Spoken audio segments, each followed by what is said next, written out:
Welcome back नाज़रीन। पाकिस्तान में सियासी इस्तेहकाम के लिए मुज़ाकरात का अमल शुरू है। सेनेटर नासिर भट्ट साहब पाकिस्तान मुस्लिम लीग नून से और फैसल चोइस साहब सीनियर रहनुमा है, PTI के वकील भी हमारे साथ हैं। बातचीत कर रहे हैं इसी मौजू के ऊपर। हम आप समझते हैं कि ये सिविल नाफरमानी का जो मामला है ये चंद दिन के लिए मौखर हो सकता है कि चाहे एटलीस्ट कमेटी की 2-3 मीटिंग्स हो जाएं, TOR सामने आ जाएं, कंटेंशन सामने, इंटेंशन सामने आ जाएंगी कि अच्छा हो क्या रहा है, करना क्या चाह रहे हैं उस वक्त तक?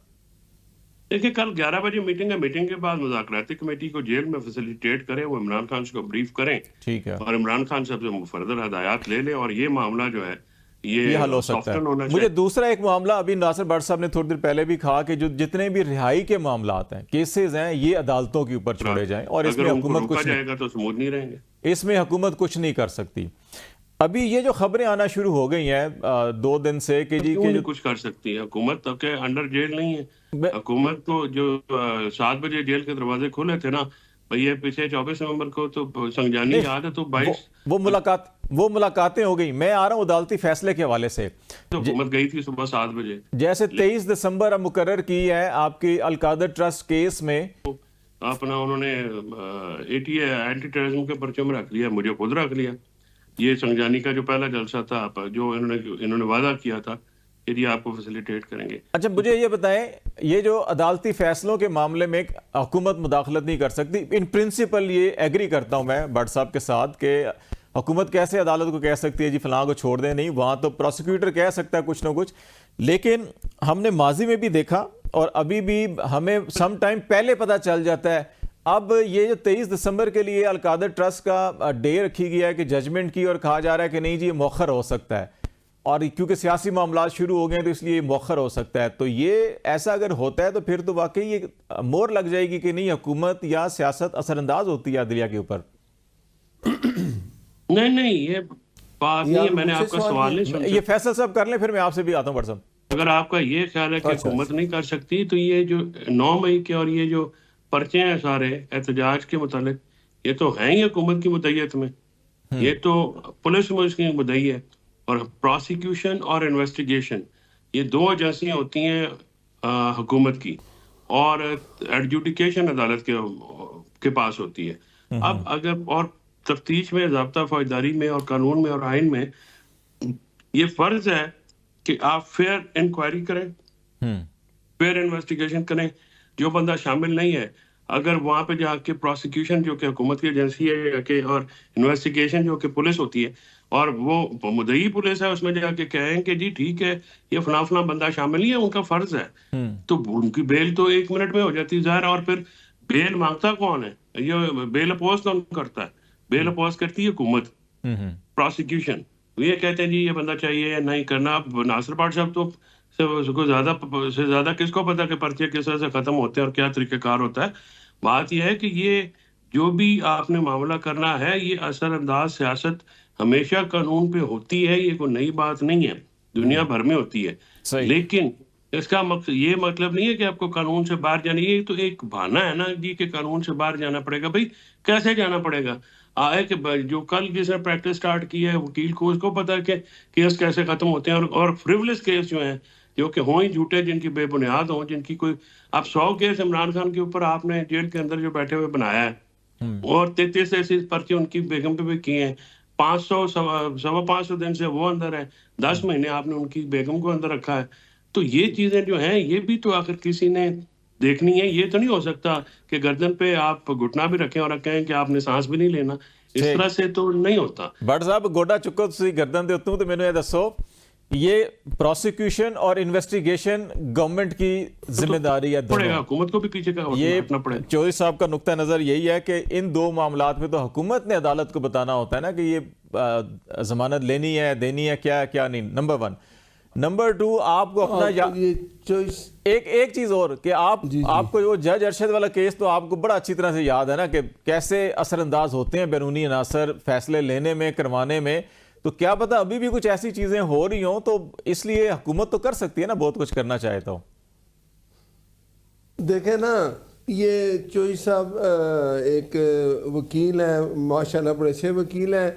अब मुझे ये बता दें कि कोई भी अगर हुकूमत या किसी के खिलाफ कोई केस बनता है तो अगर हुकूमत कहती है ये बंदा मुजरिम है और अदालत उसको छोड़ देती है, इसको इंसाफ मिलता है, तो हुकूमत तो कुछ नहीं कर सकती। एंड ऑफ द डे फैसला अदालत ने करना होता है। अगर यही फैसला हो जाए, हम लिख के भी दे दें कि ये बंदा बेगुनाह है, तो अदालत कहती है मैं तो इतफाक नहीं करता, इसको जेल में रखो। बात यह है कि ये चीज़ें तो जिस दिन मैंने जुर्म किया है, मैंने मान लिया, तो मैं तो फिर तो केस ट्रायल भी नहीं होता। अब 9 मई के जितने बंदों को सजा हुई है, एक से आप पूछे वो कहेंगे हम नहीं है। इमरान खान साहब कहता है मेरा 9 मई से तल्लक ही नहीं है। बुशरा बीबी कहती है डी चौक में मेरे खिलाफ जो सब पर्चे हुए ये झूठे हैं, ये नहीं होने चाहिए। ज़ाहिर है कोई, अब आप बताएं कि क्या डी चौक में बुशरा बीबी नहीं आई? क्या वो गंडापुर जो है वो जब पेशावर से चलता था तो साजो सामान के साथ चढ़ाई करने आ जाता था? वो कहता है सब झूठ है, मैं तो अकेला हूँ, मेरे साथ तो कोई नहीं है। वो मुराद ये है कि अब फैसला फिर भी अदालत ने करना होता है। दूसरी बात है जज अरशद मलिक वाली, वो तो फिर जज अरशद मलिक है, उसका ज़मीर जाग गया, उसने कहा इन लोगों ने मुझसे फैसले कराए। वो साकिब निसार, वो इजाजुल हसन उस वक्त सुप्रीम कोर्ट का जज एक छोटे से जज के ऊपर बैठा हुआ है कि भाई मुझे आके बताओ क्या करना है। तो ये चीजें तो आप अपनी याद करें ना, 2018 में इमरान खान मुसल्लत इसीलिए आपको याद करा था ना, प्राइम मिनिस्टर को हटा दिया गया। बैरूनी दबाव कैसे काम करता है अदलिया के लिए, मैंने इसलिए वो, क्योंकि आप इस सारे को बड़े करीब से जानते थे मामले को, मैंने इसलिए आपको कहा।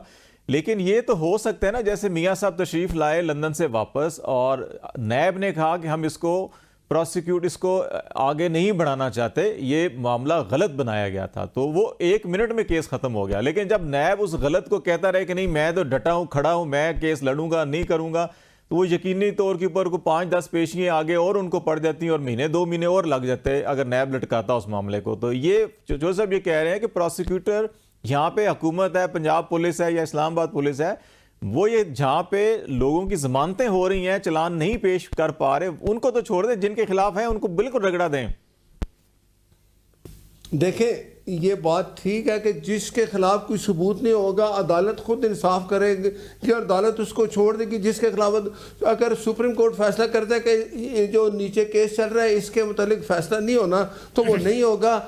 मैं ये इनको चोई साहब को तो मुझे ज़्यादा पता है कि अदालतें ही बंदे को बेगुनाह करती हैं। चाहे मैं बड़ा चीखूँ कि नीचे मैं तो बेगुनाह हूँ, तो अदालत कहते नहीं भाई तुम मुजरम हो, तो अदालतें फैसला करती हैं। नवाज शरीफ के खिलाफ जितने केस बने झूठे केस थे, लेकिन हमने इंसाफ अदालत से लिया। साकिब निसार ने मियां साहब को डिस्क्वालीफाई कर दिया फॉर लाइफ कि आपने बच्चे से तनख्वाह नहीं ली, ठीक है, और पनामा कुछ नहीं था तो वो अकामा पर ले आए। मुराद ये है कि सारी चीज़ें अगर ये इमरान खान को समझ नहीं आई उस वक्त भी और अब भी नहीं आ रही कि मुझे अगर अपोजिशन में है तो हुकूमत के साथ बैठ के मुज़ाकरात करने हैं, तो एंड ऑफ द डे आप मुज़ाकरात पे आके अल्लाह करे ये सीरियस हो, तो ये डेट बट साहब मियां साहब 1.5 साल तो इमरान खान ने जाया की है ना। मियां साहब वो कह रहा था मैंने वहां से बात करनी है, उनसे बात करनी है। मियां साहब को इंसाफ इसलिए भी मिल गया, जल्दी मिल गया कि वहां पे जो प्रोसिक्यूटर था वो उसने नैब का कानून भी बदला गया था और प्रोसिक्यूटर भी बदला गया था। अगर वही कानून और पुराने प्रोसिक्यूटर होते तो फिर वो भी बिल्कुल ऐसे ही करते जैसे आजकल पीटीआई वालों के साथ हो रहा है। नहीं मुझे बताए ना, वो साकिब निसार था, वो कहता था मैं 2-3-4 MK वैसे उड़ा दूंगा, मैं ये कर दूंगा कमेटी। मैं जो है ना इमरान खान ने जो इमरान खान को तो जमानतें मिलती थी, वो कहते थे कि जो आपने सोचा हुकूमत ने, मैं उसकी भी जमानत ले रहा हूँ इमरान खान की। वो एक चीफ जस्टिस साहब थे, वो कहते थे गुड टू सी यू, जब सुप्रीम कोर्ट में इमरान खान पेश हुआ। तो ये आपके सामने चीज़ें हैं। हर चीज़ का हल यही होता है कि हुकूमत अगर कोई, मैं कहता हूँ कि वो अपोजिशन समझे हुकूमत मेरे साथ ठीक नहीं कर रही, मेरे साथ ज्यादती हो रही है, कुछ हो रहा है, वो कोर्ट में जाते हैं। तो इमरान खान कहता होता था मैं नहीं छोड़ूंगा। इमरान खान तो जाके थाने से बंदे भी छुड़ा लाया था। इमरान खान ने तो PTV पे हमला कर दिया था। तो बात यह है कि ये चीज़ें सारी हमें भी याद है। मरियम नवाज शरीफ साहब कराची में थी तो जाके रात को 3 बजे होटल के कमरे तोड़े गए, कैप्टन सदर साहब को अरेस्ट किया गया। मियां साहब जेल में थे, उनको बेटी मिलने की मरियम नवाज शरीफ, उनके सामने उनको गिरफ्तार कर लिया गया। ये चीज़ें भी तो आप देखें। मुतलका अफसरान वहाँ पे मुअत्तल भी हो गए थे और उनका ट्रांसफ़र भी हुआ था और कहा जा रहा था कि शायद कोर्ट मार्शल भी होगा, पता नहीं फिर हुआ या नहीं हुआ, लेकिन ये भी उस पर एक्शन हुए थे। लेकिन आजकल तो घरों में घुस जाते हैं, कोई एक्शन भी नहीं लेता। नहीं, वो आप देखें वो पीपल्स पार्टी की जो फरियाल गौर थी, क्या नाम जरदारी साहब की सिस्टर, रात को 3 बजे लोग उसको हॉस्पिटल से उठा के तो जेल ले गए। ये चीजें इनके सामने ये हुई है, तो ये नहीं होनी चाहिए। चौधरी साहब आपकी तरफ आता हूं मैं, जो दूसरा नुक्ता आपका अब एक छोटी सी बात मैं कर लूं, 190 मिलियन का केस है, सबको पता है, जो फैसल चौधरी साहब को भी पता है कि यूके से पैसा आया, एक मनी लॉन्ड्रिंग पकड़ी की मलक रियाज की, वो पैसा उस मुल्क का कानून है, एनसीए ने फैसला किया कि ये जो खरीदार है मलक रियाज, इसके पैसे जो वाइट मनी नहीं है, मनी लॉन्ड्रर है। पैसे आए, वो पैसे आने चाहिए थे हुकूमत के पास, अवाम स्टेट बैंक में जमा होने चाहिए थे। इमरान खान ने कहा नहीं, ये डील हसन नवाज ने ना लोई सी मनी लॉन्ड्रिंग कह रहे हो, एनसीए ने क्लियर करता सी मनी लॉन्ड्रिंग होती है, हसन नवाज साहब भी अंदर हो जाते हैं। हसन नवाज ने ना, आप मुझे नहीं, प्लीज मुझे एक बात करने दें। ये जो आप बात करते हैं ना, हसन नवाज साहब लंदन रहते हैं, वो कारोबार करते हैं। इमरान खान ने और मलक रियाज ने सोचा कि ये जो घर खरीदा है हसन साहब ने, कि शायद इसमें हम कुछ चीज़ निकालें, वहाँ कानून है। उन्होंने वो पैसे कुछ बैंक से लिए थे, कुछ अपने दिए थे। जब इन्वेस्टिगेशन पूरी हुई तो एनसीए ने देखा कि इनमें कोई ऐसी चीज़ नजर नहीं आती। जब खरीदने वाले को पकड़ा, पूछा गया कि तुम पैसे कहाँ से लाए हो, तो वो बता नहीं सका कि मेरे पैसे वाइट है। तो मुराद ये है कि सुप्रीम कोर्ट ने जब मलक रियाज पे जुर्माना 480 अरब के कितना था, तो इमरान खान ने कहा चलो, वो याद है ना ऑडियो के, मुझे फर्क होगी कहती थी मुझे कैरेट, इतने कैरेट की अंगूठी चाहिए, मुझे फलां चीज चाहिए, ये चीजें भी आपके सामने है ना। तो इमरान खान ने अगर कुछ नहीं किया होगा तो सबूत देगा, वरना सजा तो इमरान खान को होनी है, फैसला कोर्ट ने करना है, हो जाएगी। चौधरी साहब इस पे भी आप जरूर कमेंट्स किए आप इस केस में, क्योंकि वकील भी हैं, वो पेश भी हो रहे हैं। दूसरा मैं ये बताएं, जो दूसरा नुक्ता है खान साहब का, वो तो हुकूमती हल्के ये कहते हैं 9 मई और 26 नवंबर पे अगर कमीशन बना देते हैं, और जो डिमांड जैसे सीसीटीवी इनसाइड जो है कि फौजी तनसीबात की या बाकी सारे मामलात, और इस्लामाबाद की पूरी सीसीटीवी फुटेज मांगी जा रही है उन शाहराहों की, हॉस्पिटल का रिकॉर्ड, तो बहुत से जिम्मेदारान तो कहते हैं कि नहीं ये मामला इधर गया तो फिर तो बहुत कुछ जो है कि हुकूमत के अंदर भी चीज़ें जा सकती हैं, तो इसलिए कमीशन की तरफ नहीं जाना चाहिए। तो वो अगर नहीं कमीशन बनता, रिहाई भी नहीं होती, तो फिर तो ये गुफ्तन नशिस्तंद ही होगा फिर आपका। नहीं, अगर हुकूमत के अंदर जाती है, हुकूमत के बाहर चीजें जाती हैं, जो हुआ उसकी सच्चाई तो पता करनी है ना। क्या मुल्क में पहली दफा कमीशन बनना है? मुल्क में जो है 1952 में भी 54 में भी कमीशन बना, 77 के बाद भी कमीशन बना, मिसिंग पर्सन्स का भी कमीशन बना, एबटाबाद में का भी कमीशन बना। ये लगा कि बात है कि उनकी रिपोर्टें नहीं आई सामने। फिर वो कमीशन जो है नासिर मुल्क साहब की सरबराही में धरने के बाद भी बना 2014 में। उन्होंने वो एक फंडिंग दी, एक इम्पार्शियलिटी तो करनी पड़ेगी, क्योंकि बंदे शहीद हुए हैं, बंदों को गोलियां लगी हैं, बंदों को जख्मी किया गया। तो ये तो खालिद साहब, इसको तो अंडर द कारपेट स्वीप नहीं किया जा सकता ना। और बाकी अल-कादर की मैं एक सेंटेंस में बात कर दूं, ये वाहिद केस है जिसमें हुकूमत को 20 अरब रुपए का मुनाफा भी कमा चुकी है, एक धेले का नुकसान नहीं हुआ, crime proceed as per prosecution evidence है नहीं है, और ना ही एज पर प्रोसिक्यूशन एविडेंस एक धेले की जो है वो uses, personal uses, monetary benefit ना इमरान खान का ना बुशरा बीबी का ये हुआ है। हाँ, ये जरूर है कि नेशनल क्राइम एजेंसी ने ये कहा कि 9 अरब रुपए की प्रॉपर्टी हसन नवाज साहब ने 18 अरब की कैसे बेची और तुमने कैसे ली। तो ये था टोटल उनका जो मामला था। लेकिन वो गवर्नमेंट का ये है ना कि जो अल-कादर ट्रस्ट के लिए जमीन ली गई वो शायद बेनिफिट लिया गया उनसे। नहीं, बेनिफिट वो तो अब ये मुझे बताइए ना कि वो ट्रस्ट है, वो जो जमीन है वो तो ट्रस्ट की है, वो जाती मलकियत तो है नहीं। मेरे पास तो नहीं है, ना इमरान खान की है ना बुशरा बीबी की है। लेकिन ट्रस्टीज वो है ना, कहते हैं कि बुशरा बीबी और इमरान खान ट्रस्टीज हैं, तो अल्टीमेट बेनिफिट। जी, ट्रस्टीज अगर हो भी तो अपना खालिद साहब, ट्रस्टीज को पैसे नहीं जाते। ट्रस्ट की प्रॉपर्टी ना बेची जा सकती है ना ट्रांसफर की जा सकती है।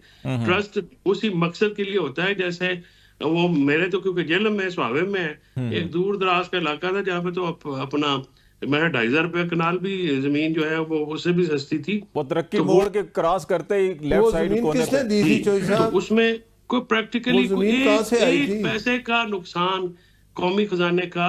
दूसरी बात ये है कि हुकूमत जो है, ये जो सारा मामला है एनसीए का, ये इमरान खान साहब की हुकूमत बनने से पहले का है, तो उसमें तो ये पार्टी भी नहीं है।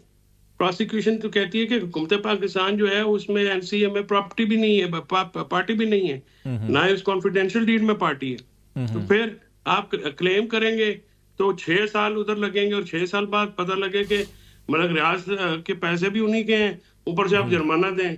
माशाल्लाह इफ्तिखार मोहम्मद चौधरी के फैसलों से और इस हुकूमत के कारके और रेकोटेक के जो फैसले थे उसमें पाकिस्तान को कोई 6 बिलियन $6.5 बिलियन तो उस वक्त इंटरनेशनल आर्बिट्रेशन ने जुर्माना डाला हुआ था। ये जो अभी और चोई साहब क्या मजबूरी थी कि और ये इमरान खान ने इसमें कितने पैसे खत जो है लहरा के पाकिस्तान काबीना से गए हैं, मंजूरी ली थी। वकीलों की फीसें भी चली गई हैं और टके का फायदा नहीं हुआ। चलें। सर मासवा है जो चले चोई साहब, दुआ करते हैं कि मामलात बेहतर हो, मुज़ाकरात कामयाब हो और ये तो मुल्क में टोटल अपना इस्तेहकाम भी हुकूमत हो, के साथ करते रहे। मैशत भी ठीक हो। बहुत शुक्रिया फैसल चोई साहब आपका भी, नासिर भट्ट साहब बहुत शुक्रिया।